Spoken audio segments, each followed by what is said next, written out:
Hey there, athletes. Coach John Ferry here from Team Wilpers. Very excited to welcome you to our week 1 athlete briefing for our half marathon extension challenge. So there's a 5-week extension of our half marathon run challenge, which is wrapping up this week for a lot of you all, for all of you all. Designed to carry our training over to races at the end of April, in particular in that weekend of kind of the 22nd and the 23rd. It's another big half marathon race weekend.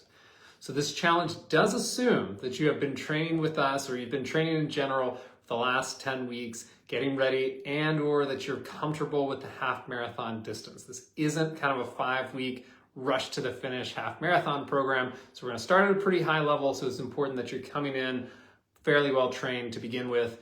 Once again, if you've completed our 8 weeks leading up to here, or 10 weeks leading up to here, you're in perfect shape. So we're gonna be great. One more time, you're starting a building point. What I would actually do is not go into the extension program, especially if you're starting thinking about late May races, June races. What I would do is hold off 1 week. We'll be back here next week with the spring running challenge. That's going to be a little bit better starter level, and then you'll just have to progress your long run progression based upon your race. But that would be a better starting point than jumping in here on week 1 of our extension.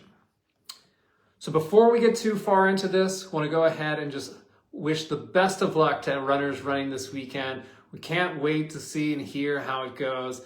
It's going to be great. You've worked hard for this. You've trained hard. Remember, this weekend is a celebration of all that hard work. So if you're in New York City, please join us for the Team Wilpers Shakeout Run tomorrow, 10 a.m., leaving from Columbus Circle, finishing at Tavern on the Green. And if you're in town on Sunday, we'll have our cheer station at 42nd Street and 3rd Avenue. Hopefully we'll have a nice turnout there. Cheer all the athletes participating on as they come across Midtown, make their final dash to the park. So keep in mind, tomorrow, 10 a.m. Shakeout Run, and then our cheer station will probably be there starting at 7:30 a.m. To try to catch the pros coming by Sunday morning. If you're in town, make sure to check it out, please. You can look out for yours truly on Sunday, absolutely hoping to make it by the end on Saturday. So now to our week 1 extension workouts. So little note about week 1 of our extension. So this is week 1 of our extension challenge, but this is actually week 3 of our loading cycle. So we've been loading for week 9, we've been loading for week 10 of the half marathon challenge. So this is actually the 3rd week of our loading cycle coming in here. So we're gonna continue pushing pretty hard. And so starting the week with our 20-minute distance test. A lot of questions about this, in particular if you're racing this weekend. So most importantly, if you're racing this weekend and doing the extension challenge moving forward, do not do your 20-minute distance test on Monday. Definitely do not do your 20-minute distance test next week. You need to rest, recover, allow your body to get back to baseline with some easy running before you jump into that period of high activity. But for the rest of us not racing this weekend, it is absolutely time to redo. So it's been 10 weeks since we came into this, and since we've gotten our test, our kind of paces based upon that test results, we need to check in, need to see how things are going, and there's a great opportunity to kind of get a new baseline of zones before you go into this final training block. So this is what I would refer to as kind of an in-season test, right? So when we're doing the 8-week challenges, we actually kind of do a bit of a taper. We'll actually like pull off the gas going into our 20-minute distance test. But this is going to be an in-season test, which means it also serves as a workout. So it's not necessarily 1,000% geared only to see improvement. There are a couple things that I really want to come out of this workout that have nothing to do with improving your paces. And one is to push yourself to an uncomfortable pace. The races get uncomfortable, even the half marathon, the pace is much slower, but you're going to start to feel uncomfortable as that race progresses. Running these kind of A races, B races, and in this instance, simulated race, which was kind of the second thing I wanted to do, is to push you into a bit of a simulated race, starts making you a little bit more comfortable being uncomfortable. When things start to get a little bit tough, you kind of know how to push through, focus your mind, effort, energy, whatever it might be, kind of helps you learn how to get ready for that point. So that's what we want to make sure we do here as well. Then we want to have some fun. The training is hard. It's a grind. So get out there, really push it, go full throttle from time to time as a nice reminder of kind of what you can do. So hopefully have some fun doing it in the process. But we're starting the week definitely with a 20-minute distance test, unless you're racing this weekend and then you're taking a couple of days off. Running easy will catch up with you in week 2. Run number 2, our 45-minute half marathon pace intervals. So we've certainly done this a couple times at this point, and we're going to do it a little bit more. So this is something we want to continue spending more and more time at zone. So I think it's probably more of a reminder at this point than anything else. But what we're trying to do here is get time running at our sub-threshold energy zone, aka our half marathon pace. That's going to be kind of like a high zone 3. Want to practice running at this target pace. So I know we've talked in the past, this might not be your actual goal half marathon pace, but this is a training pace that we want to strive for to kind of work on pushing that threshold up a little bit without getting all the way to threshold. So once again, high zone 3, make sure it's not peaking all the way up into a threshold workout. And then we want to practice holding this pace for extended periods of time. So when we get into that kind of zone 4, that sweet spot on the bike or a threshold, that pace you could hold for 1 hour maximum, it can be described as comfortably uncomfortable. For some people, it's fully uncomfortable. But this is a pace, technically our half marathon pace, you can hold for a sustained period of time. So we want to practice being able to find your paces, your target paces, and then we want to practice being able to hold and sustain them. This is, we're going to talk about it in a second, but in particular for runners who've been inside for a long time, starting to come outside as the weather gets a little bit nicer, there's not only a practice to finding that pace, there's a practice of being able to sustain that pace over a lengthy period of time. So we're going to have an opportunity to do that here in this workout. And then finally, our long run of the week, 9 to 11 miles.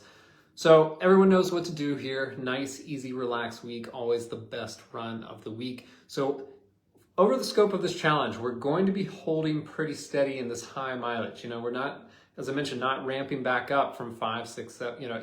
We're kind of starting where we left off, and we're going to kind of hold around here. So there will be some drop downs. There will be a little bit of a push forward from here. There's always the range, so you have to kind of know your comfort level. Make sure you're not pushing yourself too far, too fast, too hard, etc. But we're in very much of a sustain mode on our long run progression here over the next 5 weeks. So a couple questions came up from the week here. So that's a great one. I think it's going to be applicable for a lot of people, which is, I've always tested on the treadmill because our weather was always cold and snowy. Now the weather is starting to get a little nicer. Should I continue to test on the treadmill or test outdoors? I plan on doing a mix of treadmill and outdoor running, whereas before it was all indoor runs. So great question. And I think actually even more applicable because of what we're working on right here, which is if we were doing a test and test alone, and let's say like our traditional 8-week challenge where the goal was to improve the result of a 20-minute distance test and measure progress. It's most likely that my recommendation here would be that you would want to continue to do the test inside at the end of this challenge because that is the closest, or removes the variable. It is what you did for test 1, so you want to mimic the conditions in test 2. That'll give you kind of the truest or most accurate results in terms of what the progress was. However, we're doing a little bit something different now. We're not necessarily as worried exactly on just improving a test score. We're trying to run a half marathon outdoors. Unless you have an indoor one, then that would be very interesting to hear about. But most people are going to be running this race outdoors. And so this might be a really interesting opportunity. If you have been exclusively indoors and are trying to move outdoors, and we're trying to set a baseline for the training that's coming right now, this might be a good opportunity to move outside to take that test. So overall, if I were to give general advice about testing in general, I find that I like athletes to test outside, and then I want them to bring those paces inside. I think most athletes run faster outdoors than inside. I know that's not 100% of athletes, but it is the large majority that I've worked with at least. So I like them to take those tests outside and move inside. So I think it depends upon your ultimate ambition right now. If you really want to test and get an accurate gauge of what your progress is, or how you've improved over the scope of the last 10 weeks, then you want to mimic those test conditions from week 1. You want to do it in that same exact way. If you want to kind of, as I said before, sort of reset the baseline for your outside training that you're hoping to get outside in the very near future, this might be a great opportunity to take that test outdoors and try it out there. Worst thing that happens if it's a horrible disaster when you move outside, you still have your paces for indoors. It would be a-okay to use it, but up to you at this point. Both options are great as long as you're getting out there and testing. So our next question, there were actually enough questions about how to bridge the NYC half to the Brooklyn half. So 2 huge races, especially here in the Northeast. But for the broader audience, what that in essence is talking about is if you're racing now or if you're training now and trying to carry that training through all the way past this challenge to the end of May. And a similar thing would sort of take place if you're trying to carry through into the beginning of June. By end of June, we're starting to see a lot less half marathons, a little bit more, 5K, 10K style of racing. So basically a 2-month gap here. So first things first, one more time, if you're racing this weekend, next weekend, easy. Or next week, easy. Take a couple days off perhaps, see how your body's feeling. When you're starting to feel kind of normal again, your legs don't hurt, you're able to go about the day, then that's probably an opportunity to get back into some light, easy running.